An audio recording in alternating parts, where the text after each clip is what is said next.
उस रात चांद खून सा लाल था और एक बहन ने सिर्फ एक राखी से शैतान को ललकार दिया। क्या प्यार वाकई एक शाप को तोड़ सकता है? मगर उससे पहले चैनल को सब्सक्राइब करना ना भूलें और वीडियो को लाइक करें और कमेंट करें। कहानी रक्षा का अमर बंधन। गंगा के तट पर बसा था सरायपुर, एक छोटा सा गांव जहां रक्षाबंधन का त्योहार हर दिल को जोश और प्यार से भर देता था। गांव में रहते थे काव्या और उसका छोटा भाई शिवम।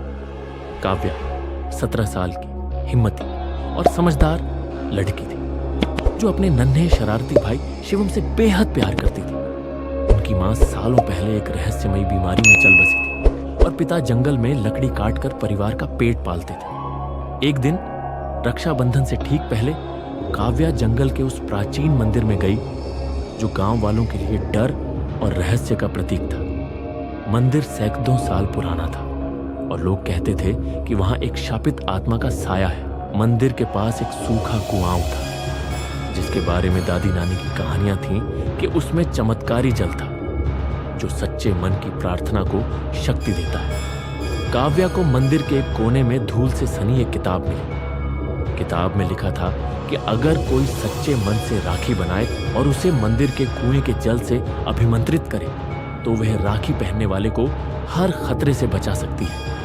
काव्या ने उसी रात लाल, पीले और सुनहरे धागों से एक खास राखी बनाई। उसने जंगल में चुपके से जाकर कुएं से एक बूंद जल निकाला जो अंधेरे में चमक रहा था। उसने राखी को उस जल से पवित्र किया और मन ही मन शिवम की सलामती की दुआ मांगी। रक्षाबंधन के दिन काव्या ने शिवम की कलाई पर वह राखी बांधी। शिवम, जो सिर्फ 9 साल का था, ने हंसते हुए कहा, दीदी, ये तो बस धागा है, इसमें क्या जादू? काव्या ने उसकी आंखों में देखकर कहा, शिवम, ये मेरा प्यार और विश्वास है, ये तुझे हर मुसीबत से बचाएगा। शिवम ने मुंह बनाया लेकिन काव्या की बात दिल में रखी। उसी रात गांव में अजीब हलचल शुरू हुई। आसमान में चांद खून की तरह लाल हो गया और जंगल से भयानक आवाजें आने लगी जैसे कोई चीख रहा हो। गांव वाले घरों में दुबक गए। काव्या और शिवम अपने झोपड़े में सो रहे थे। तभी अचानक एक ठंडी हवा का झोंका आया और शिवम का बिस्तर खाली था। काव्या का दिल जोर जोर से धड़कने लगा।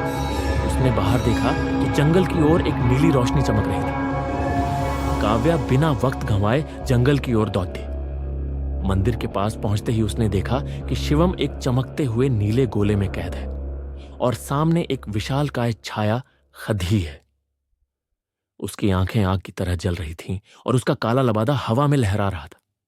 वह राक्षस था जिसके बारे में गांव की कहानियां थीं। उसने गरजते हुए कहा, यह बच्चा मेरा है। 100 साल पहले इस गांव ने मुझे शाप दिया और अब मैं हर 100 साल में अपनी भूख मिटाता हूं। काव्या ने डर को अपने दिल पर हावी नहीं होने दिया। उसने राखी को हवा में लहराया और जोर से कहा, मेरे भाई को छूने से पहले तुझे मेरे प्यार और विश्वास की शक्ति से लड़ रहना होगा। उसने राखी को मंदिर के कुएं की ओर लहराया। अचानक कुएं से एक सुनहरी रोशनी निकली जो राखी में समा गई। राखी से निकली किरणें राक्षस की ओर बढ़ीं और वह चीखने लगा। लेकिन राक्षस ने हार नहीं मानी। उसने अपनी काली शक्ति से एक तूफान खड्डा कर दिया और काव्या को हवा में उछाल दिया। काव्या गिरते गिरते मंदिर की सीढ़ियों पर जा गिरी। उसका शरीर दुख रहा था लेकिन उसने हिम्मत नहीं हारी। तभी उसे किताब की एक और बात याद आई। सच्चा बंधन न सिर्फ रक्षा करता है बल्कि शाप को भी तोड़ दे सकता है। काव्या ने सोचा, शायद यह राक्षस भी किसी शाप का शिकार है। उसने अपनी सारी ताकत जुटाई और राक्षस से कहा, तू कौन है? तुझे इस शाप से मुक्ति चाहिए या नहीं? राक्षस ठिठक गया। उसकी आंखों में आग कम हुई और एक पल के लिए दर्द झलका। उसने बताया कि वह कभी गांव का एक योद्धा था जिसे एक दुष्ट जादूगर ने शाप दिया था।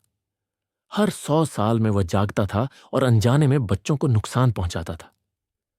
काव्या ने राखी को फिर से हवा में लहराया और कहा, मेरे भाई को छोड़ दे और मैं तुझे इस शाप से मुक्ति दिलाऊंगी।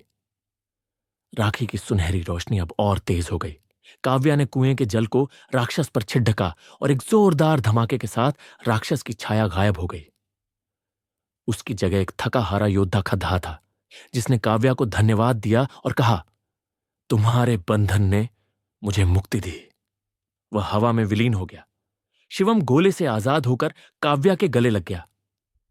गांव वालों ने काव्या की हिम्मत और उसकी राखी की शक्ति की कहानी को पीढ़ियों तक याद रखा।